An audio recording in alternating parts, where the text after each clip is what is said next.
Cataract या मोतियाबिंद, ये नाम तो आपने जरूर सुने होंगे। चलिए आज इन विषय पे चर्चा करते हैं। बहुत सारे सवाल आपके मन में भी होते होंगे और मेरे मन में भी हैं। तो आज हम डॉक्टर शमी को लेके आए हैं आपके लिए। इनको किसी परिचय की मोहताज तो है ही नहीं, लेकिन आपके लिए जानकारी जरूर पूरी लेके आए हैं। तो बिना समय व्यर्थ किए चलिए मिलते हैं डॉक्टर शमी से। Hello sir. नमस्कार। बुंदेली स्पिरिट में वेलकम। बहुत सारे इंफॉर्मेटिव बातें करेंगे आपसे, आपको परेशान करेंगे, तो आप तैयार हैं? My pleasure. सबसे पहले एक वर्ड है आर&डी। आपके बारे में आर&डी करी है हमने बहुत सारी। तो शुरू करते हैं। आप एम्स में काम कर चुके हैं, सिंगापुर, राइट, एंड चेन्नई के सबसे बड़े हॉस्पिटल शंकर नेत्रालय।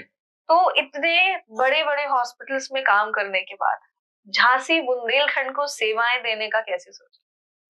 एक्चुअली बुंदेलखंड जो है ना, ये हमारी जन्मभूमि है और ये दादा परदादा से हम लोग इधर ही रह रहे हैं, झांसी में जी। प्रॉपर झांसी में। जो ग्रैंड पेरेंट्स थे और फोर फादर्स थे, सारे जॉब में थे। ब्रिटिश पीरियड में रेलवेज में हमारे जो है ग्रेट ग्रैंडफादर काम करते थे। फिर जो ग्रैंडफादर थे वो चीफ फार्मासिस्ट डिस्ट्रिक्ट हॉस्पिटल से रिटायर हुए। फादर भी जो है काफी दिन जॉब में रहे, झांसी में एडमिनिस्ट्रेशन में रहे। तो बचपन से झांसी में थे। बुंदेलखंड से जो है एक जुड़ाव, क्योंकि वहीं पे पले बड़े पैदा हुए और जो है जनरेशन टू जनरेशन था वहाँ जी। तो कहीं और जाने का कोई सेंस बनता ही नहीं था। और इधर का जो हेल्थ फैसिलिटीज थी उसमें कुछ एड ऑन करने का मन में था। जी। बचपन से था कि डॉक्टर बनना है और ईश्वर ने वो मनोकामना पूरी करी। जो ड्रीम देखा था एक हॉस्पिटल खोलने का, वो भी पूरा हो गया। जी। अब वापस झांसी, तो मतलब आपने जो सवाल किया वो कोई सवाल हमारी नजर में है नहीं, क्योंकि हमारे तो शुरू से ही दिमाग में था कि मैं वापस झांसी आना ही अपने आप को तैयार करने के लिए, ज्ञान अर्जित करने के लिए जगह जगह गए, बड़े बड़े हॉस्पिटल्स में काम किया, ताकि वहाँ का जो कार्यशैली है, अपार्ट फ्रॉम मेडिकल साइंस, जो कार्यशैली है, जो सिस्टम है, जो वर्क फ्लो है, वो किस तरह होता है वो समझें और उसको फिर अपने हॉस्पिटल में इम्प्लीमेंट करें। तो सर इतने बड़े हॉस्पिटल्स में काम करने के बाद एक्सपीरियंस भी अलग होता होगा? डेफिनेटली वो बस यही था कि वहाँ का एक्सपीरियंस गेन करें, अपार्ट फ्रॉम जो नेत्र शिक्षा होती है, नेत्र विज्ञान होता है, उसके बारे में सीखने के अलावा जो वहाँ की कार्यशैली है वो भी समझना है कि वो इतने बड़े हॉस्पिटल मैनेज कैसे होते हैं, वहाँ का सिस्टम जो है, इतने पेशेंट आते हैं और सब काफी कॉम्प्लिकेटेड केसेस, रेफर्ड केसेस आते हैं, तो कैसे वो लोग करते हैं, क्या करते हैं, वो सब सीखना समझना वो था। और जो कार्यशैली है, जैसे सिंगापुर में वहाँ रहे, ऑब्जर्वेशन की, तो वहां से कुछ इंफ्रास्ट्रक्चर की चीजें हमने ली जो अपने हॉस्पिटल में इनकॉर्पोरेट करी। जो शंकर नेत्रालय चेन्नई है, वहाँ का जो वर्क फ्लो था वो बड़ा अच्छा था। कई पेशेंट आके बोलते भी हैं कि तो बिल्कुल वैसी सिस्टम है जो शंकर नेत्रालय चेन्नई में है। ये वहां से हमने जो है सीखा है, उसको इम्प्लीमेंट किया। इसी तरह हर जगह से कुछ ना कुछ। एंड वहाँ वो हमने दिव्य ज्योति में ज्योति आई हॉस्पिटल में इम्प्लीमेंट किया। जब मैं अभी लेटेस्ट विजिट करी थी दिव्य ज्योति, तो मैंने एक नॉर्मल छोटी सी चीज देखी थी कि व्हेन आई एंटर्ड हमको एक शू कवर दिया गया था। बट ये तो एक कॉस्टिंग आपके लिए बढ़ गई। मीन्स अगर हम मानते हैं कि 500 पेशेंट अगर दिन भर में आए, तो why rather than shoes remove करना बेटर था या शू कवर देना? सबसे पहले तो जो कॉस्टिंग की आपने बात की है, तो जो हमारा सोचना है, costing is secondary, profit is secondary. The main thing जो सबसे हमारा बड़ा उद्देश्य है वो है पेशेंट सेटिस्फेक्शन एंड उसको ट्रीट करना। उसके बाद जो ऊपर वाले को देना है वो तो आएगा, वो रुक नहीं सकता है। जो इधर लिखा हुआ है वो कहीं ना कहीं से आएगा।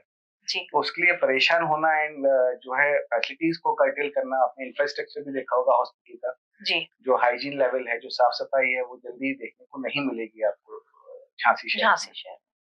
तो उसी के लिए शू कवर शुरू करे हैं, ताकि साफ सफाई बने रहे। लेकिन ज्यादातर जगह लोग शूज निकलवा देते हैं। एग्जैक्टली। बट वो एक तरह से पेशेंट को परेशान करना, और उससे बड़ी बात डिसरिस्पेक्टफुल है वो, कि आपके घर कोई आ रहा है, आप शूज कर रहे हैं।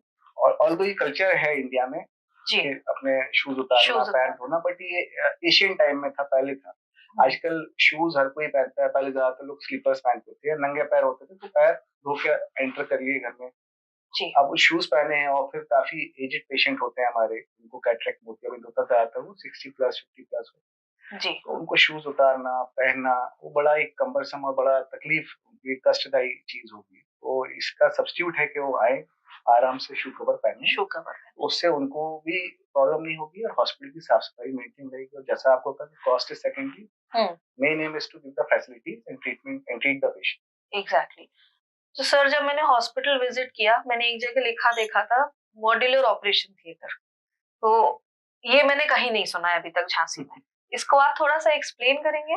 देखिए, ऑपरेशन थिएटर तो वो जगह है जहाँ पे ऑपरेशन होते हैं। मॉड्यूलर क्या है? ये नई टेक्निक से ऑपरेशन थिएटर बनाया जाता है जिसमें कोई भी दरार या कोई झिरी वगैरह नहीं होती है, एंड पूरा वॉल्स जो है कवर्ड रहती हैं, इसको जो है पैनल्स, स्टील पैनल से कवर करते हैं। और इसका फायदा ये होता है, जब कोई दरार नहीं है और पूरा वॉल आपका जो है स्टील की है, तो उसमें इन्फेक्शन होने के चांस नहीं होते, क्योंकि कोई बैक्टीरिया, वायरस या फंगस जो फफूंद वगैरह होती है दीवारों पर लग जाती है, तो उससे प्रोटेक्शन देता है। दूसरा जो है ये होता है कि HEPA फिल्टर से हवा छन के आती है। ऑक्सिलरी एयर यूनिट होती है, बड़ा सा यूनिट होती है, और छोटे से एक 400 स्क्वायर फीट की 5 टन का एसी लगाया जाता है। ओके। 400 स्क्वायर फीट की 5 टन का एसी। उसमें से वो AHU जो होता है, बड़ा सा एक फैन होता है, वो एयर सर्कुलेट उसमें करता है, HEPA फिल्टर से छन के आती है। उसमें कोई भी बैक्टीरिया, वायरस नहीं होता, पॉजिटिव प्रेशर होता है, क्योंकि बहुत तेजी से हवा आती है। तो जब भी ओटी का डोर हम लोग ओपन करते हैं, तो अंदर की हवा बाहर तो जा सकती है, अंदर की हवा तो स्टेराइल है, छन के आ रही है HEPA फिल्टर से, तो बाहर की हवा अंदर नहीं जाती। जो बाहर की हवा गंदी हवा, जैसे बैक्टीरिया, वायरस अंदर से, इससे ऑपरेशन के दौरान इन्फेक्शन होने के चांस काफी कम हो जाते हैं। जैसे आपने कई बार सुना होगा कि न्यूज़पेपर में ट्रेजेडी हो जाती है, आती है न्यूज के, इतने लोगों का ऑपरेशन के बाद आई साइट चली गई, तो उसमें ये इन्फेक्शन ही होता है।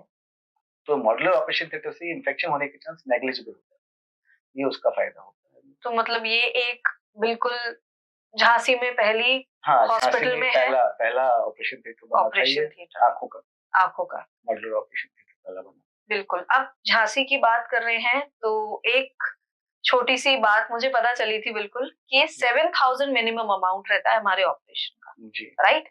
सही है ये अमाउंट? तो क्या 7,000 जब अमाउंट कम होता है तो क्या सावधानी कम होती है, या सावधानी का लेवल वही रहता है? 7,000 खाली इसलिए है कि अलग अलग पैकेजेस होते हैं। बेसिक पैकेज 7,000 का रखा है, ताकि जो लोअर इनकम ग्रुप है, जो अफोर्ड नहीं कर सकते हैं हाई एंड सर्जरीज या बहुत महंगी सर्जरीज जो होती है, वो अफोर्ड नहीं कर सकते, लेकिन उनका मन है कि वो अपने पेरेंट्स का जो है या अपने दादा दादी का ऑपरेशन प्राइवेट हॉस्पिटल में कराएं, किसी अच्छे डॉक्टर से कराएं। तो ये सोच के ये रखा हुआ है। और इसमें ऑपरेशन भी हम खुद ही करते हैं, चाहे 7,000 का हो चाहे 1 लाख का हो। अलग अलग पैकेजेस हैं, बेसिक 7,000 से मैक्सिमम 1 लाख तक है। तो depending on the budget of the patient वो चूज कर सकते हैं। तो सारे ऑपरेशन खुद ही करते हैं, चाहे 7,000 का हो चाहे 1 लाख का हो। और सेम डे ऑपरेशन होते हैं, यानी कि वो जो बेसिक वाले उनका कोई एक सेपरेट डे हो, सारे प्रिकॉशन वही लिए जाते हैं, सब कुछ वही होता है। और पहले कभी हो सकता है 7,000 वाला पहले लग जाए, ऑपरेशन उसका हो जाए, सेकंड नंबर पे वो हायर एंड वाला लगे। ऐसा भी नहीं कि उनको लास्ट में रखे हैं, कि सब साथ में होते हैं, मतलब जो भी वो इक्वल रहता है, सब कुछ वही फैसिलिटीज है, बस लेंस एंड टेक्निक और ऑपरेशन जो होता है वो बदल जाता है। क्योंकि कॉस्ट 70,000 के पैकेज में अलग लेंस होगा, फेकोविधि होती है जिसमें बहुत छोटा चीरा लगता है, उससे कॉस्ट एड ऑन हो जाती है सर्जरी में। MICS होता है और छोटा चीरा आता है, 7,000 में थोड़ा बड़ा चीरा होता है। तो सर, एक बचपन से मैंने खुद का ये पर्सनल क्वेश्चन है, अब आप हमारे स्टूडियो में आए हैं तो पर्सनल क्वेश्चंस तो बनते हैं। मोतियाबिंद हमेशा सुनते थे कि कोई सीजन पर्टिकुलर होता है, जैसे सर्दी या गर्मी में कौन से सीजन में सफल होता है, या ऐसा है भी या नहीं है? ये बहुत बड़ा एक भ्रम है जिसमें लोगों के दिमाग में ये बिल्कुल अच्छी तरह सेव्ड है, चिपका हुआ है, कहेंगे उनके विचारों से, कि ऑपरेशन मोतियाबिंद का केवल सर्दियों में ही कराना चाहिए, तभी अच्छा रिजल्ट आता है, रोशनी अच्छी आती है। मगर ऐसा नहीं है। ये जो हमें लगता है, ये भ्रम भी ऐसे पैदा हुआ है क्योंकि पहले क्या होता था, जो ऑपरेशन होता था वो बड़ा क्रूड टेक्निक होती थी, बड़ा सा चीरा लगता था, टाके लगाए जाते थे और मरीज को 1 हफ्ते तक एडमिट किया जाता था जी। और उस 1 हफ्ते वो बेड पे ही रहता था, ऐसे लेटा रहेगा, ना गर्दन हिला सकता है, ना उठ सकता, नो मूवमेंट, सब कुछ लेटे लेटे होगा। अब गर्मी में अगर ऑपरेशन करते उस वक्त तो इतना पसीना आता है, जो हमारा इधर का वेदर क्लाइमेट है, तो इतना पसीना आता है कि उसके सारे कपड़े गीले हो जाते, बिस्तर गीला हो जाता है, वो गीले बिस्तर पर लेटे रहता है। अब गीले बिस्तर पे अगर वो लेटा रहेगा 24 घंटे हफ्ते भर, तो बेड सोर्स हो जाएंगे, पीठ में छाले हो जाएंगे, है ना। और आए थे आंख का ऑपरेशन कराने, साथ में जख्म लेके चले जाएंगे वो। तो इसलिए उस टाइम डॉक्टर्स ये है बता रहे हैं आपको, 30-40 साल पुरानी बात, उस टाइम डॉक्टर्स खुद बोलते थे आप सर्दी में आना और तभी ऑपरेशन करेंगे। तो इसका शायद जो मैसेज कन्वे हुआ है, उन्होंने अपने आप पेशेंट्स को लगा कि डॉक्टर साहब इसलिए मना कर रहे हैं, गर्मियों में कुछ परेशानी होती होगी, आंखों में अच्छा रिजल्ट नहीं आएगा, तो इस तरह उस टाइम गर्मियों को छोड़ के सर्दियों में ऑपरेशन होता था। बट आजकल जो ऑपरेशन होते हैं वो फेको विधि से होते हैं, उससे मरीज चलता हुआ आता है और चलता हुआ 1-1.5 घंटे बाद चला जाता है, ना ही कोई टाका लगना है। चीरा भी इतना 2 mm का, जो समझ लीजिए 2 mm कितना होता है, अगर जो हम बात करें 1 mm, अगर स्केल देखें 1 mm कितना, तो 2 mm। अगर एक लेमन लैंग्वेज में बात करें, या जो प्रचलन में होता है सूट, ज्यादातर जो कारीगर लोग होते हैं काम करने, वो सूट में बात करते हैं, तो एक सूट 3 mm का होता है, उससे भी कम। तो आप 12 महीने ऑपरेशन करा सकते हैं, रिजल्ट में कुछ नहीं है, वैसे ही सेम रिजल्ट्स आते हैं, ना ही कोई परेशानी है, ना कोई उसमें इन्फेक्शन होने के चांस। मतलब ये मिथ है कि सर्दियों में कराना चाहिए। आजकल के युग में ये भ्रम है, बहुत बड़ा भ्रम है, और इसलिए शायद अच्छा हुआ आपने सवाल पूछा, इससे लोगों को जानकारी मिलेगी कि ये एक भ्रम है, इससे बाहर आए और 12 महीने ऑपरेशन कराएं कभी भी जब उनको सहूलियत हो। अपनी सहूलियत देखें कब कन्वीनियंट है, जैसे समर वेकेशन होते हैं, घर में छुट्टी होती बच्चों की, तो लोग कंपैरेटिवली फ्री होते हैं, वरना अक्सर जैसे दादा दादी इस बच्चों को बिजी रहते हैं, या स्कूल ले जाना लाना, दादा लोग काम करते हैं, तो ये समर वेकेशन बहुत अच्छा टाइम होता है, अपने फैमिली की कन्वीनियंस के हिसाब से। मतलब ये एक मिथ है कि हम सर्दियों में कराएंगे तो बेटर रहेगा, बहुत बड़ा तो ये बहुत बड़ा मिथ है जो हम आज क्लियर कर रहे हैं आपके लिए। आप कभी भी ऑपरेशन कराइए, अपनी सहूलियत के हिसाब से कराइए, सर्दी गर्मी किसी भी मौसम में, राइट सर।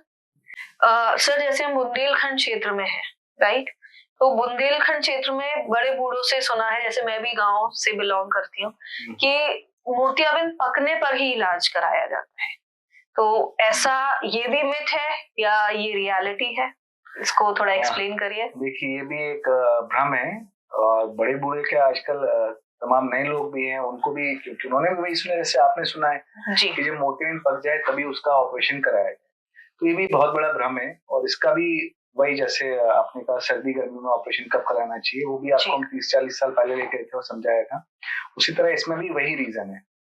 आज से 30-40 साल पहले जो ऑपरेशन होते थे, जैसा आपको बताया, बहुत क्रूड तरीके से होते थे और बड़ा चीरे लगते थे, टांके लगते थे।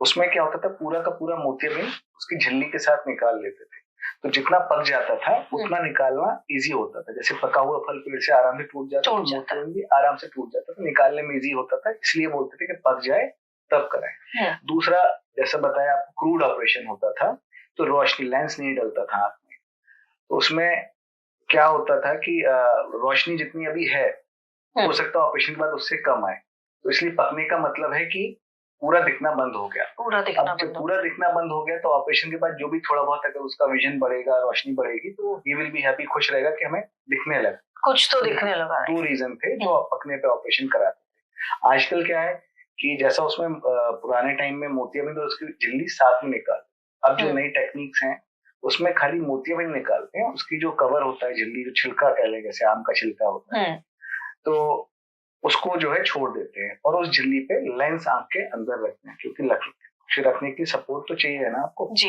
तो झिल्ली पे लेंस रखते हैं जी। तो अब क्या है, अब जैसे अगर कहें तो जितना कच्चा उतना अच्छा, जितना मोतियाबिंद कच्चा होगा उतना अच्छा होगा, क्योंकि ज्यादा पकने, जैसे आम का छिलका हमने आपको बताया, ज्यादा आम पक जाता है, जरा सा प्रेशर देंगे उसका छिलका फट जाता है। उसी तरह मोतियाबिंद की झिल्ली जो होती है, ज्यादा पकने से वो भी कमजोर हो जाती है और ऑपरेशन के दौरान वो फट सकती है, जिससे लेंस रखने के लिए फिर जगह नहीं बचेगी, तो लेंस रखना मुश्किल होगा। तो इसलिए जहां धुंधला दिखे आप करा लें ऑपरेशन, और जो भी विजन आपका होगा उससे अच्छा ही विजन आता है। तो इसलिए आप वेट नहीं करते हैं कि अगर आप अच्छे हाथों से में हैं, अच्छे अस्पताल में हैं, तो अच्छा ऑपरेशन होता है, और जो आपका विजन है उससे अच्छा ही विजन रहेगा। तो क्यों आप कष्ट झेलें कि पक जाए तो उसका वेट क्यों हो जाए, तो इतने दिन तक आपको धुंधला दिखेगा, कम दिखेगा, उससे आपको सारी आपकी लाइफस्टाइल कॉम्प्रोमाइज होगी, जो डेली एक्टिविटीज है। दूसरा, जो आज कम 10,000 में हो रहा है, 1 साल बाद वो महंगाई बढ़ रही है, कॉस्ट बढ़ रही है, तो कोई मतलब नहीं है रुकने का, हर तरह से नुकसान ही है। सर मैंने ये भी सुना था कि ऑपरेशन हो जाने के बाद तुरंत ही, जैसे कुछ टाइम में ही जाली वापस आ जाती है, तो इसको थोड़ा सा सॉल्व करेंगे कि ये जाली ऑपरेशन ठीक ना होने की वजह से आती है या किस रीजन से आती है? मींस क्योंकि मैं भी एक जनरल व्यूअर हूँ आपकी। बिल्कुल बिल्कुल, ये बहुत कॉमन प्रॉब्लम है।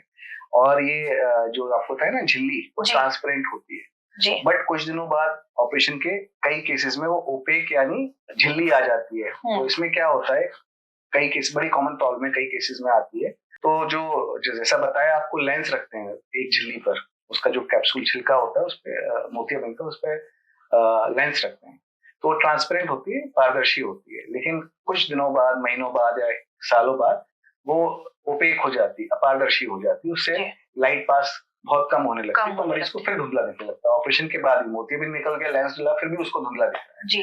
तो उसमें क्या करते हैं कि लेजर से सफाई हो जाती है तो साफ दिखने लगता है। बट ज्यादा अच्छा है कि आप ऐसे, इसका जो कारण है, कारण ये है कि जो हाइड्रोफ्लिक लेंस होते हैं, थोड़ा इंफीरियर क्वालिटी के होते हैं, सस्ते होते हैं, तो उनमें झिल्ली आने के चांस बहुत ज्यादा होते हैं जी। और जो हाइड्रोफोबिक लेंस होते हैं उनमें झिल्ली आने के चांस ना के बराबर। तो कोशिश करें, अगर आपका बजट है तो हाइड्रोफोबिक लेंस डलवाएं, तो झिल्ली वाली प्रॉब्लम नहीं होगी, क्योंकि लेजर से सफाई भली हो जाए लेकिन वो वाली बात नहीं रहती जो झिल्ली के साथ रहती, क्योंकि एक सपोर्ट लेंस को मिला रहता है। exactly. और अगर है बजट, आप अफोर्ड कर सकते हैं, तो अच्छी क्वालिटी का लेंस डलवाएं, हाइड्रोफोबिक डलवाएं, उसमें झिल्ली आने के चांस ना के बराबर। बिल्कुल।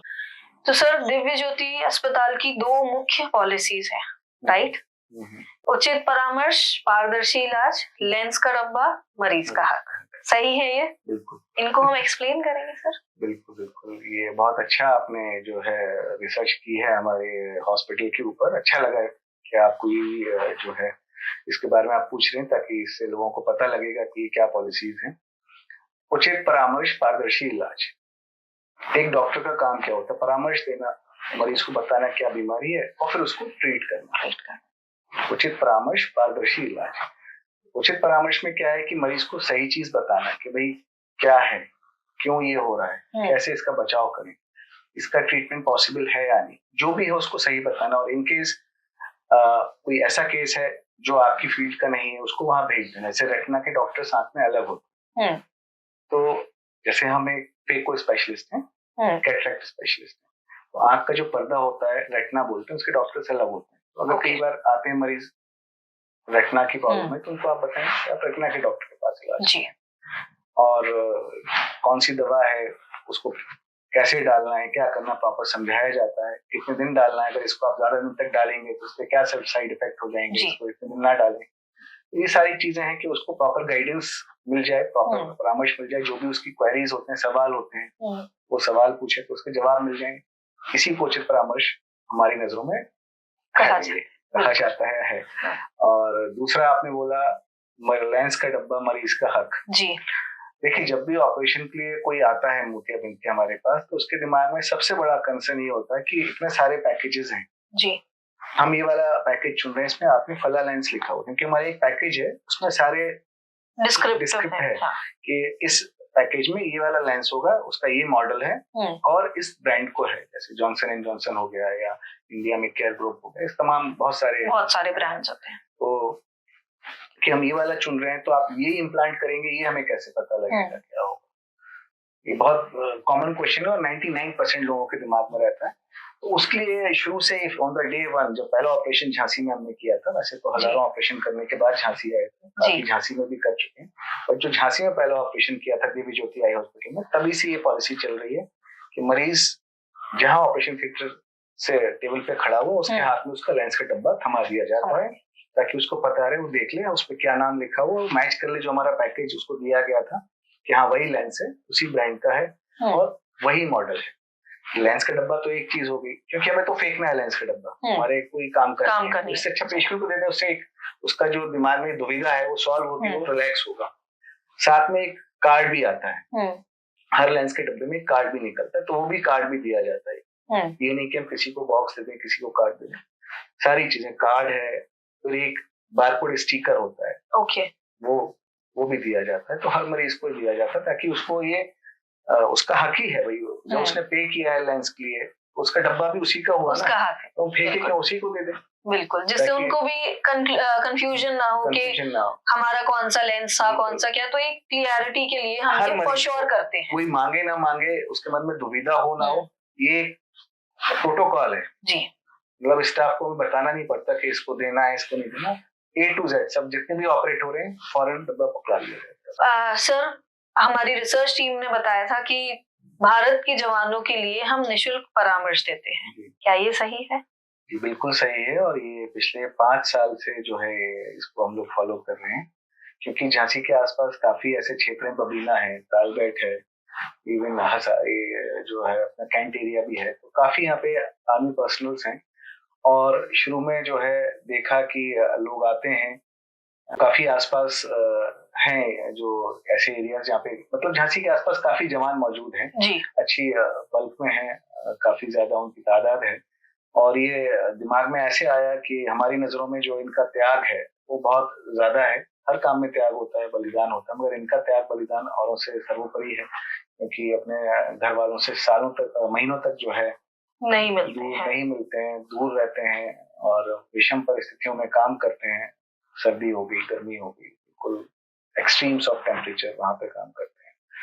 तो जैसे एक अगर आप राम सेतु वाली कहानी पे जाएं तो उसमें जैसे एक छोटी सी गिलहरी थी, उसका योगदान रहा था उस महान कार्य में। उसी तरह हमने सोचा कि भाई एक फीलिंग ऑफ ग्रेटिट्यूड जो हमारा है इन सेना के जवानों के लिए, देश के जो जवान हैं, रक्षक हैं, जिनकी वजह से हम लोग आराम से सो पा रहे हैं, चैन से रह रहे हैं जी, एक पीस ऑफ माइंड है कि हाँ हम लोग सिक्योर हैं जी, उनकी वजह से है वो।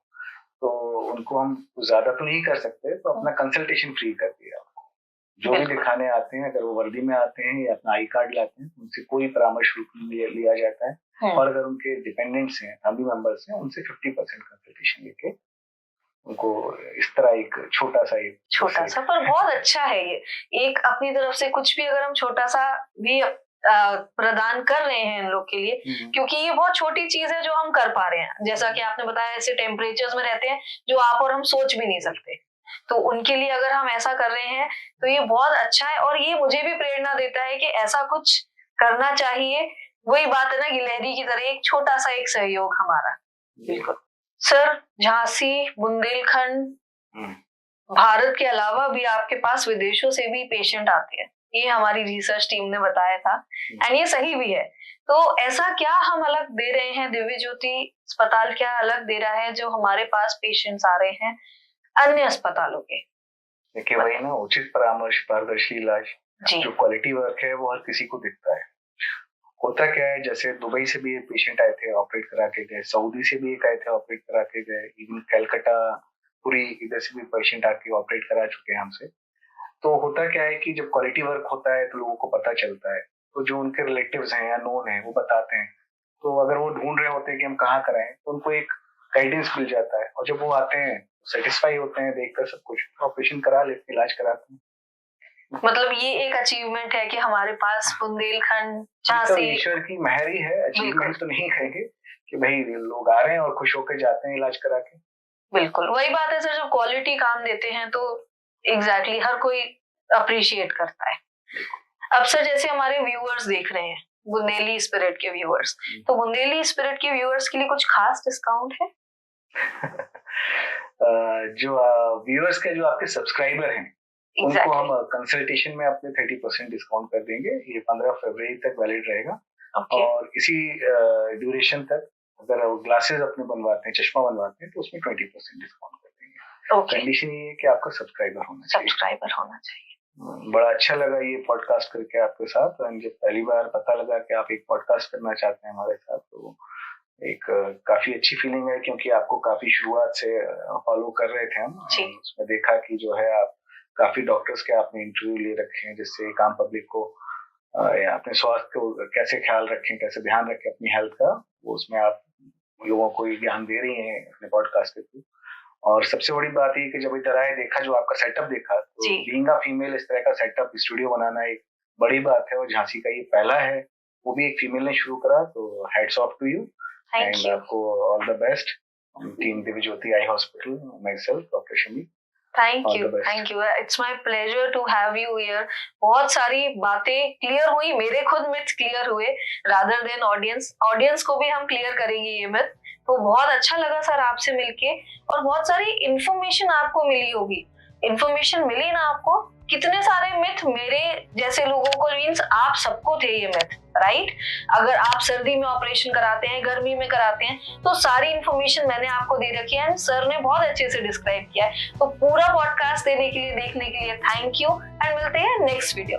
नमस्ते।